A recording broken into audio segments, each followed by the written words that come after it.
বনে বাস করত এক গরিব কাঠুরে।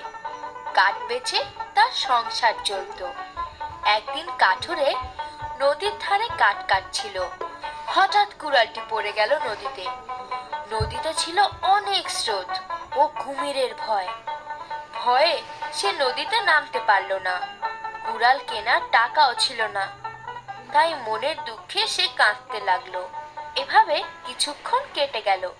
হঠাৎ নদী থেকে উঠে এলো এক জলপরী। সে কাঠুরেকে বলল, তুমি কাঁদছো কেন? কাঠুরে বলল, আমার কুড়ালটা নদীতে পড়ে গেছে।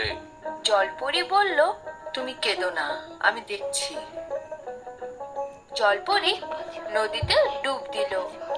একটু পরে উঠে এলো, হাতে একটা সোনার কুড়াল। বলল, এটা কি তোমার কুড়াল?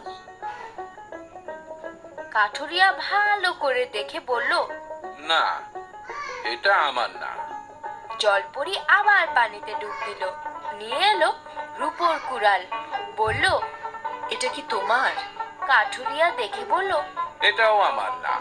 জলপরী আবার ডুব দিল। এবার লোহার কুড়াল নিয়ে এলো। কাঠুরেকে বলল, এটা কি তোমার? কাঠুরে হেসে বলল, হ্যাঁ, এটাই আমার কুড়াল। কাঠুরের সততা দেখে জলপরী খুশি হলো।